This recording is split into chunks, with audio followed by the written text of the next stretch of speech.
Oui, c'est une bienvenue sur DB Times. Et DB Time, c'est quoi? C'est des vidéos sur Dragon Ball. Et ça, c'est bonne idée, parce qu'en ce moment, on fait des DB reviews, vous avez vu, mais ce ne sont pas de vrais reviews. Enfin, ce sont des reviews dans le sens où on les regarde, mais regardez ces 3 vidéos précédentes, parce que c'est très important. On fait des comparatifs avec le manga notamment, et on analyse pas mal de choses dans les épisodes, et là, on continue. On est maintenant à l'épisode 11. Alors, qu'est-ce qui se passe dans cet épisode 11? Alors, épisode 11, on est dans le vif du sujet avec Pilaf, et ça correspond uniquement au chapitre 19, Ouais. car il y a énormément de rajouts.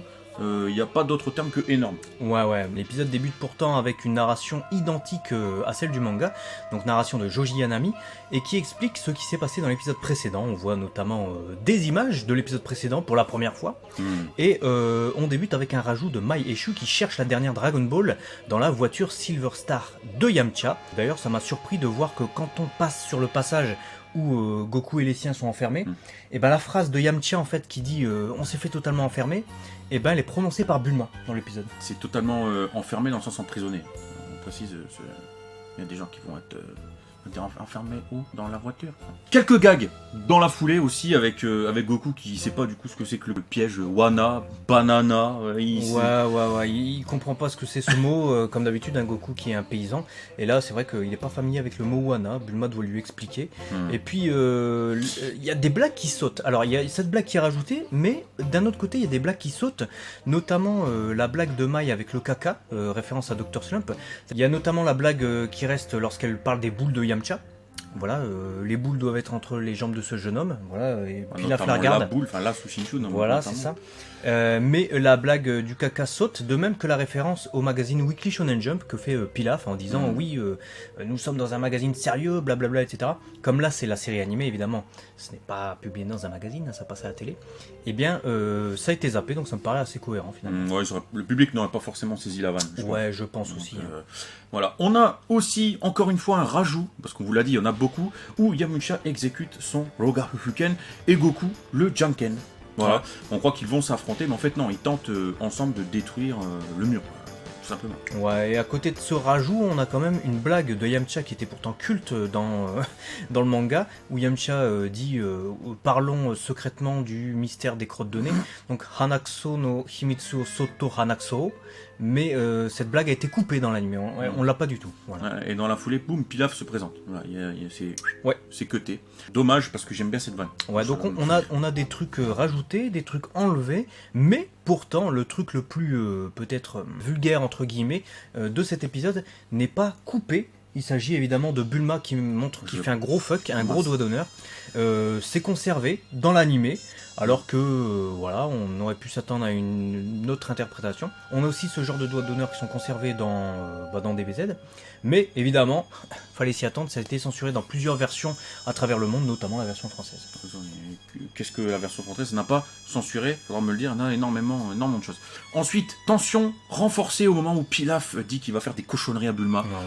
On y croit et tout, t'as Shuima qui fait non, tu peux pas faire ça et tout, et il lâche un bisou lancé de loin en fait, parce qu'il est très prude. Et moi j'adore ce passage, je pète des vagues ce passage où t'as Bulma qui fait, je sais pas, moi je pensais que t'allais me faire des trucs bien plus hard, voilà, paf, faire, voilà. Et dans le manga, ouais, c'est vrai, c'est assez direct, et dans l'anime, on est vraiment en tension pendant quelques secondes parce qu'ils insistent dessus. Il y a une musique aussi qui est là, et la déception d'Oolong est d'ailleurs soulignée davantage dans l'anime. On a même ses oreilles comme ça qui tombent finalement. Et on a le rajout d'une réplique de Shu qui dit ouais, c'est parce que les filles de nos jours elles sont beaucoup plus dévergondées. Et ça c'est que dans l'anime, donc c'est un petit message comme ça lancé.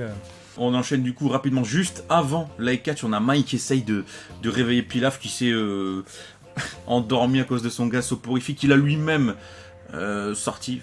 Encore une fois, c'est l'empereur des méchants. Ah ouais, Pilaf, c'est le. Voilà, tu commences bien une œuvre. Donc, et notamment, on le voit dans son rêve, il trébuche, c'est assez drôle. Ouais, et après on a Laikatch et on assiste aussi au réveil de Bulma et des autres qui découvrent que les Dragon Ball ont disparu. Mais, la bonne nouvelle, c'est que la porte qui retenait, enfin le mur finalement qui était tombé, ne les retient plus prisonniers. Du coup, ils s'échappent, ils croisent Pilaf. Et là, on enchaîne par, on va dire franchement, il y a 4, 5, 6 minutes de rajout facile. Tout simplement, la bande à Pilaf a oublié de fermer ce mur. Et du coup, ça court partout finalement dans le château.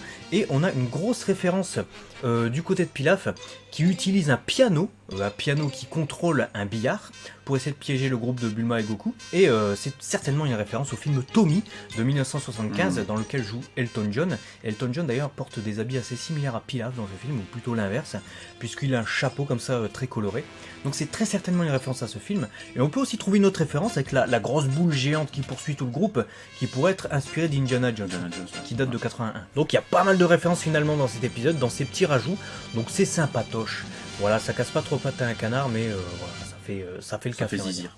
Finalement, on a le groupe qui se refait piéger, encore une fois, voilà, donc Pilaf et sa bande qui sont à l'extérieur, et les cases où Pilaf, lui, est encore patraque, d'avoir inhalé le gaz, il est un peu en mode, voilà, sont totalement zappés, et on passe direct à Pilaf qui se réjouit, en fait. Ouais, il se réjouit, il va invoquer le dragon, et de l'autre côté, lorsque Goku fait le Kamehameha, on remarque quand même que la position des mains dans l'animé est différente du manga. Je sais pas si vous aviez déjà noté ça, mais quand il prépare le Kamehameha, il est comme ça, on est d'accord ?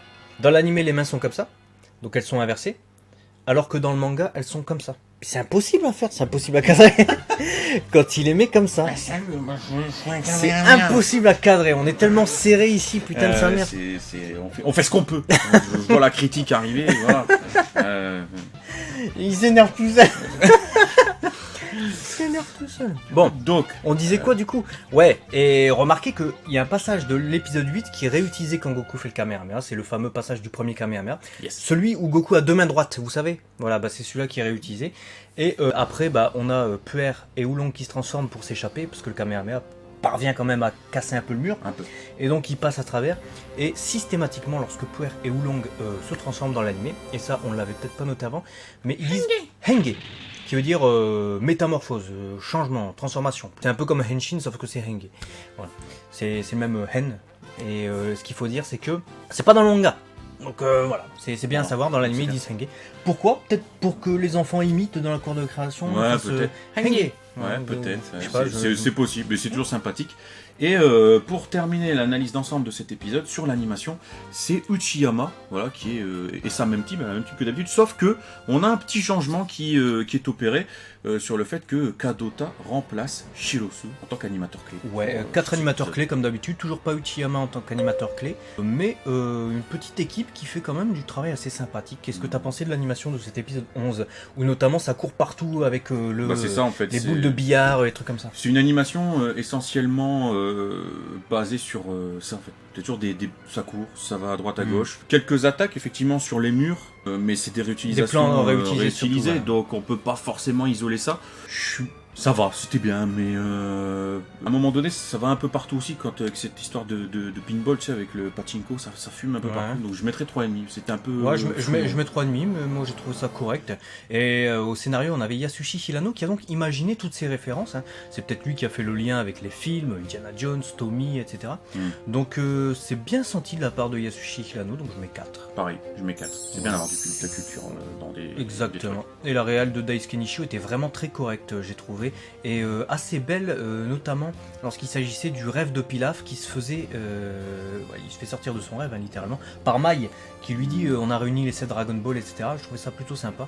Donc 4 aussi à Daisuke Nishio pour la réal. Ouais, puis en plus, comme il s'est occupé également du storyboard, on sent que il a amené les choses là où il voulait qu'elles aillent, que ce soit à la réal ou que ce soit à la découpe. Et tous ces enchaînements de plans, justement sur cette course-poursuite qui peut être un peu longuée avec le pachinko que je soulignais, elle est plus digeste grâce à ces plans par-dessus, les plans arriérés. Voilà, il y a vraiment un changement d'ambiance à chaque fois qui te permet d'avoir l'impression de découvrir complètement le parcours. Donc c'est bien pensé, donc je mettrai 4 aussi. Ouais. Décor de Tadano Otsuji qui alterne tout le temps avec Yuji Ikeda, vous l'avez peut-être remarqué lors des précédents épisodes. Et vous allez voir que pour les 2 prochains épisodes, ce sera Yuji Ikeda tout seul au décor. Donc il a fait les décors de 2 épisodes à la suite. Quelle note fidélité ressentie tu mettrais à cet épisode 11 ? Encore une fois, c'est un épisode assez compliqué parce qu'il y a énormément de rajouts par rapport au manga et du coup il faut noter, comme on l'a déjà dit, la cohérence de ces rajouts par rapport à l'univers de Dragon Ball et l'univers d'Akira Toriyama. Je peux pas dire que ça soit déconnant, tu vois, on a un ennemi comme Pilaf qui est totalement what the fuck, le fait qu'il ait fait un flipper géant dans son château, qu'il maîtrise avec la musique les trucs, ça colle au perso, tu vois. Je peux pas dire que ça colle pas. Même les réflexions de Mai, le fait que Pilaf ce soit le gros cassos et que finalement ce soit Mai et Shu qui doivent tout gérer, c'est ce qu'on retrouve dans cet arc de toute manière. Donc ouais, j'ai trouvé ça plutôt fidèle, je mettrais 4 moi. Moi je vais mettre 4 aussi parce que je peux pas mettre moins. On passe à l'épisode 12 qui a été diffusé le 14 mai 1986. Et il commence direct avec le dragon qui n'est pas encore invoqué. Alors que on l'avait invoqué déjà dans l'épisode précédent, ça se terminait même avec la même narration. Ouais. Et là c'est la même narration encore une fois, mais celle du début du chapitre 20. Et l'épisode débute donc avec quelques plans de la fin du chapitre 19. C'est-à-dire qu'on a une réutilisation avec Oolong, Puer, etc. Et on a un rêve de Pilaf, ou plutôt un fantasme alors qu'il invoque Shenlong. Il se voit déjà en train de gouverner le monde. Ouais, c'est un gros rajout. On a Shenlong qui apparaît au bout de 5 minutes quand même. D'épisode, voilà. Donc première interaction qui apparaît, donc réplique rajoutée, notamment Shenlong un peu mal poli. Ouais, c'est un peu chelou pour une première apparition. Ouais, il dit c'est toi qui m'as invoqué. Cette phrase n'est pas dans le manga. Donc on a la première apparition de Shenlong, sa première phrase. Elle est bizarre en fait. Alors que tout le reste, il dira tout le temps la même chose, tout le reste de la série. Ouais, moi, ça m'a toujours fait bizarre aussi parce que c'est une entité quand même. Ouais. T'as quand même une sacrée entité, Shenlong. Personne n'en a pratiquement entendu parler. Il faut aller fouiller dans les ouvrages. C'est vraiment une légende. Le guerrier fait c'est toi qui m'a. Tu vois, ça fait un peu. Ça colle pas. Limite, c'est toi bâtard qui m'a invoqué. Ouais, ça colle pas pour moi le truc. Ouais. Et d'ailleurs, pendant que Shenlong est invoqué, on a un gros désespoir qui est rajouté du côté du groupe de Goku dans l'animé, où on les voit vraiment s'apitoyer sur leur sort. Et Goku tente même plusieurs Kamehameha. Bon, le mur ne s'ébrèche pas pour autant, en tout cas pour l'instant. Et puis Oolong décide finalement de faire son souhait en premier après avoir longtemps hésité. Ouais. Et il se jette pour aller demander une culotte. Ouais, c'est ça. Donc le premier souhait qui est réalisé avec les DB, c'est une culotte. Voilà. Donc ce qui est à souligner aussi, c'est qu'on voit tout de suite la réaction de Bulma et Yamcha. Ouais. Alors que dans le manga, c'est après le départ de Shenlong qu'on les voit. Donc on remarque d'ailleurs qu'ils ont détruit le mur et se sont libérés. C'est pas le cas dans le manga. Dans le manga, ils sont toujours prisonniers. D'ailleurs, dans le manga, Pilaf ordonne à ce qu'on chope le cochon et le truc qui ressemble à un chat, juste après le vœu d'Oolong. Alors que dans l'anime, c'est différent. Il demande à ce qu'on chope le truc qui ressemble à un cochon. Et alors, t'as Mai et Shu qui se mettent à leur poursuite, et ils repèrent Goku et les autres qui sont sortis, et ils font attrapez-les aussi, on va les exécuter. Alors que dans le manga, il dit qu'il va les exécuter justement parce qu'ils ont nui à son plan. Donc on a un déroulement différent, mais dans l'anime, ça va être expliqué par le fait que là, ils commencent à fuir, je parle du groupe de Goku, et ils vont se faire rattraper par l'escouade de chiens de Pilaf, l'escouade de Doberman, que Shu envoie à leur poursuite, et s'ensuit des combats, des fillers.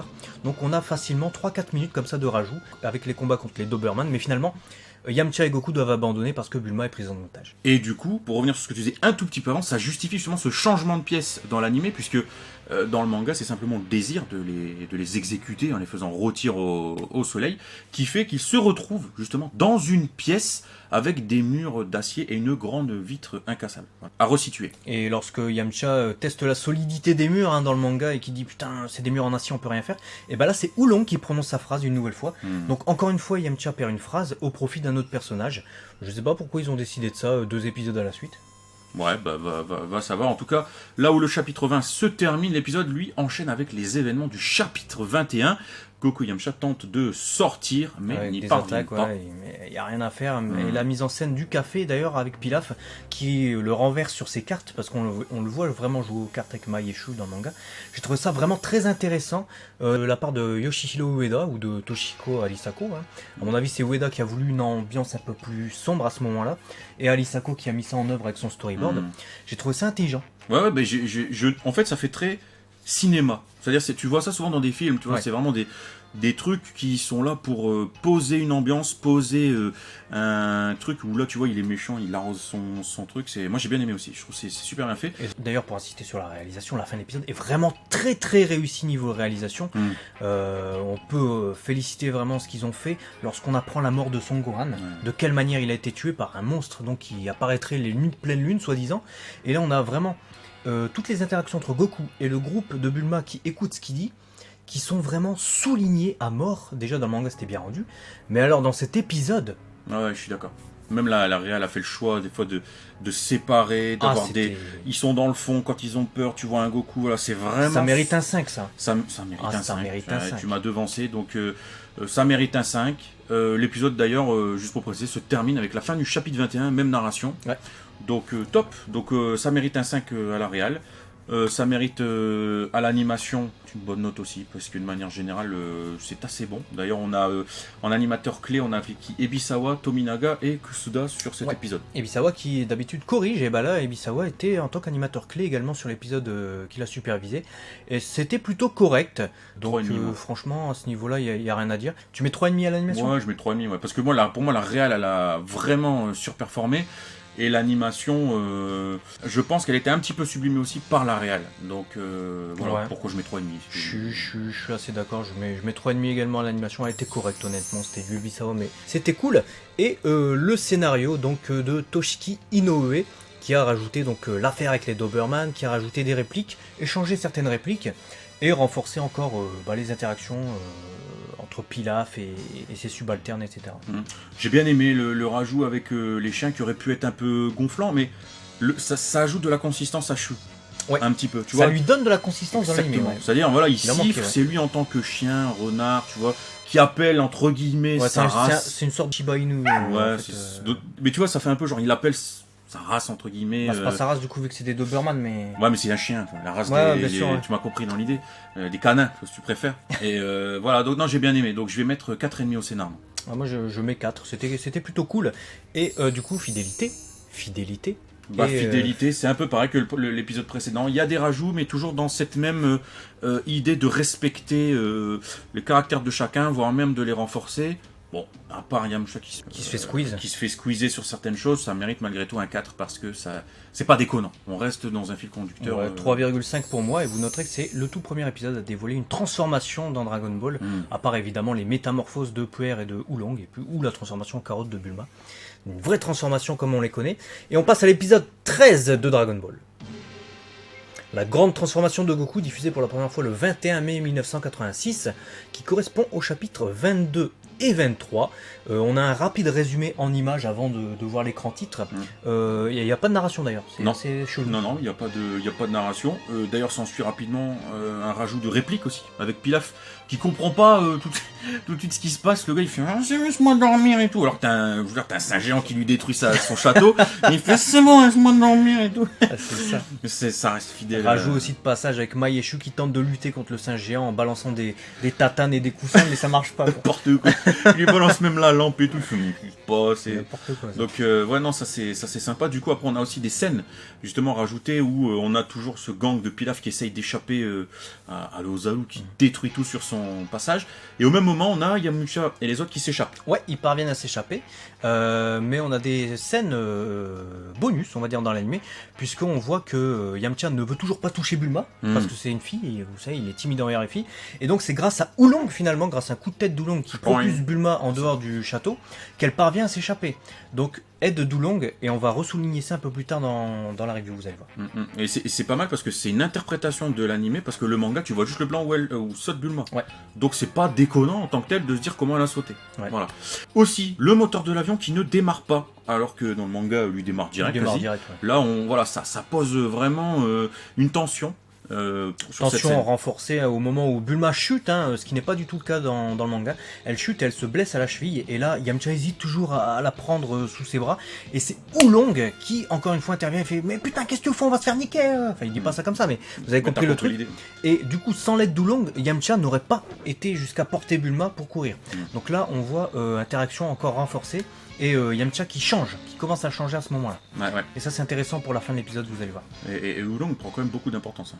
Parce que entre le vœu, entre ça machin, le gars là il s'est bougé le. Ah ouais, de toute façon de tout Dragon Ball là c'est les passages majeurs d'Oolong, on va dire. C'est ça. Ensuite, dans l'anime, on a Pilaf qui tente d'abattre Goku qui est transformé donc en saint géant, et il dit à ses subalternes faites demi-tour, on va l'attaquer, etc. Est-ce que ce serait une référence à King Kong? Ouais, je pense. On a 3-4 minutes de rajout avec ça, avec l'avion qui fait demi-tour, il lui tire dessus, il l'abatte, etc. Ce qui n'est pas le cas dans le manga, puisque l'avion fuit directement, Goku il balance une tour, l'avion s'écrase. Là, l'avion revient, il se barre, et ensuite Goku balance la tour, ensuite il s'écrase, et ensuite il se retrouve encore une fois près du château. Donc pas mal de rajouts finalement sur ces passages-là. On a aussi le rajout Bulma, Yamcha. Leur relation qui commence à naître un peu, la timidité, ils se rapprochent. Et Bulma qui se finit écrasé par la moitié d'une tour, on va dire. Alors c'est un gag dans le manga, puisqu'on voit Yamcha qui tombe à la renverse avec les autres. Dans l'anime, c'est pas pareil. Yamcha s'inquiète pour elle et il va la secourir. On le voit plus comme un gentleman en fait. Ouais, du coup il la libère. Et elle se fait capturer par Goku. Yamcha qui agrippe donc la queue de singe pour essayer de l'affaiblir. Par contre, dans le manga, Bulma elle reste prisonnière. Ouais, il parvient pas à la libérer. C'est ça. Et il tente tout de suite directement d'agripper la queue de Goku. Ouais, alors que dans l'anime on a un peu de latence. Et Yamcha tente même de créer une épée avec des pierres. Voilà, il bousille des pierres avec son attaque Loga Fufuken. Et il crée une épée, mais ça marche pas contre la queue de Goku. Donc il faut que Puer se transforme. Ça finit par marcher, la queue de Goku est coupée. Et voilà, l'épisode se termine pas du tout, alors que le chapitre, lui, est terminé. Et Pilaf et sa bande qui ont fui se retrouvent près du château. Et ils se disent, ouais, on va se venger de ce singe géant, prenez des flingues, etc. Mais lui, il se barre, et il laisse Mai et Shu. Et du coup, eux, ils disent, bah non, Pilaf-sama, restez et tout. Et ils partent à sa poursuite, finalement. Alors que dans le manga, ils sont bien loin. Ils ont fui en avion, ils reviennent plus sur les lieux du crime, on va dire. Ça reprend donc avec le lever du jour, comme en début de chapitre. Et on a aussi le réveil de Goku, puisque forcément, s'étant fait couper la queue, on a un Goku qui est awalpé dans la terre. Et il constate un peu plus longtemps qu'il lui manque sa queue. Il fait, elle est où, elle est où, elle est où? Et là, on a l'impression qu'il flippe vraiment dans l'animé. C'est pas trop le cas dans le manga. Avant de faire Maïk, bon tant pis. Voilà. Ouais, et du coup, les autres tombent à la renverse. On a un peu plus de romance entre Bulma et Yamcha aussi dans l'animé, on vous l'avait dit tout à l'heure. Là, il y en a encore plus sur ces passages-là. Et on a le rajout de réplique de Goku qui dit qu'il veut devenir plus fort. Donc s'entraîner chez Kame Sennin, ça c'est dans le manga. Mais là, il rajoute qu'il veut devenir plus fort parce qu'il n'a pas réussi, lui, à ébrécher les murs du château. Alors qu'il y aurait un type, apparemment, qui a bousillé tout le château. Ça, j'ai trouvé ça un peu... Voilà, pourquoi il suppose que c'est un gars extérieur qui a bousillé tout le château, tu vois, alors qu'il se souvient de rien, tu vois. Ouais, parce que j'ai trouvé cette phrase un peu pas nécessaire, on va dire. Ouais, je pense que là, l'anime a pris le parti de... Tout comme il n'a jamais su que son grand-père avait été tué... c'est lui qui avait tué son grand-père. En fait, ils sont partis sur la même base. De se dire, il va se réveiller, il va encore supposer que c'est un mec extérieur, un monstre extérieur, et c'est le bis repetita, et que même en vieillissant, il comprend toujours rien. En soi, les rajouts de Keiji Teru, le scénariste de cet épisode, sont pas mauvais, on va dire. C'est-à-dire que les interactions avec Pilaf et sa bande sont excellentes. C'est vraiment dans le ton des personnages. En plus, il y a des références à King Kong avec le singe géant, etc. Bulma et Yamcha, c'est bien vu, même s'il modifie quelques trucs par rapport au manga. Goku, ouais, indispensable, on va dire, mais bon, c'était pas mal. Moi, je mettrais un petit 4 à Keiji Teru. Ouais, 4, parce que c'est pas parfait, mais c'est plus bon que mauvais. Ouais. Avec son 4. Et après, l'épisode se termine évidemment exactement comme le chapitre 23, avec toute la Dragon Team qui se sépare, et puis on termine avec la même narration. Réalisation de Yutaka Sato, avec un storyboard de Akinori Nagaoka, donc deux personnes différentes, alliées à l'animation du studio Shindo Pro, donc de Mitsuo Shindo, mais cette fois-ci pas de Tadayoshi Yamamuro en tant qu'animateur clé. Il était remplacé par Teruhisa Ryu, un autre animateur qu'on va souvent voir sur Dragon Ball Z, mais Yamamuro, on l'a retrouvé en tant qu'intervalliste sur cet épisode. Ouais, et c'était plutôt bon. De manière générale, j'ai trouvé l'épisode assez bon. On se rend pas mal compte justement sur la scène entre guillemets à la King Kong, qui finalement est un rajout, de l'ampleur du gorille, de sa destruction, de la taille de l'avion. Il est beaucoup plus grand dans l'animé. Ouais, il est beaucoup plus impressionnant, et ces scènes justement de rajout qui nous focus sur cette destruction de singe géant, c'est bon. Moi j'aime bien d'avoir eu ce spectacle dans cet épisode, et je peux dire que le spectacle m'a plu. Ouais, voilà. moi j'ai apprécié, mais j'ai pas autant apprécié le storyboard que dans l'épisode précédent où il était vraiment très très bon, et la réal aussi. Là c'est juste cool, donc je mets 3,5 à la réal. Moi je vais mettre 4 parce que j'ai bien aimé. Et niveau animation, c'est une animation en dents de scie. C'est-à-dire que, comme souvent avec Shindo Pro, il y a des animateurs qui sont vraiment bons, il y a des corrections qui sont utiles, il y en a deux qui sont moins bonnes, et ça s'éloigne, j'ai l'impression, plus du style du manga que les épisodes d'Uchiyama, sur ce début de série évidemment. Donc là, pour Shindo Pro, je mets 3. Ce qui me paraît correct. Ouais, je te rejoins parce que c'est vrai qu'à la fin, même, on commence à retrouver un peu plus de fidélité sur des cases calquées sur... Enfin, tu vois que l'animé se calque sur les cases à partir du moment où Goku remonte sur le Kington. Ouais. Et on voit justement ce plan, c'est le même. Ouais, mais avant c'est un peu des interprétations différentes. Et non et pas un style différent graphiquement. C'est ça. C'est-à-dire avant on pouvait se dire ah ouais putain je retrouve le manga, c'est les mêmes mais animés. Où là en fait c'est totalement l'histoire mais pas les mêmes plans, les mêmes focus, etc. Je suis d'accord, je reste sur un 3 aussi. Fidélité? Fidélité de manière générale, au niveau de l'histoire, c'est très bon. Au niveau des quelques rajouts, il y a le Goku qu'on a souligné tout à l'heure qui pêche un peu sur le caractère de Goku. Maintenant, de manière générale, c'est assez bon. Puis il a fait sa bande. Après, il y a plein d'interprétations, avec Yamcha, avec Bulma... C'est ça, en fait. C'est parti pris. Il y a un parti pris de l'animé de renforcer quelque chose au pluriel que le manga n'a pas fait. C'est toi qui choisis. Le manga était plus gag, l'animé c'était plus relation romantique entre Bulma et Yamcha. Pour ça je mets 3-5 parce que c'est super dur de... Mais ça reste au-dessus de la moyenne, pour moi c'est correct, hein. Honnêtement c'est correct. Mais voilà, ça mérite pas 5 non plus, c'est pas un épisode de ouf malade. Et quand même, souligner un fait marquant dans cet épisode, c'est le tout premier épisode où on fait une allusion au fait que Goku est peut-être un extraterrestre, et c'est Oolong qui a justement ses soupçons après avoir vu Goku se transformer en Saint Géant. Et c'est cet épisode qui marque le début en tout cas de Dragon Ball tel qu'on le connaît. Et il y a une réplique d'ailleurs qui a sauté dans la version animée, qui est dans le manga, c'est Oolong à un moment donné qui dit qu'est-ce qui va devenir du titre de la série. Enfin, il dit ça dans le manga, alors que dans l'animé ça y est pas du tout. Non. Donc voilà, dans l'anime ils se posent pas la question, ils savent que la série va continuer forcément, parce que le manga était déjà à l'arc du Red Ribbon. Et on va vous parler de ça la semaine prochaine avec la review de l'arc. Vous aurez un comparatif intégral avec les dates de sortie aussi du manga.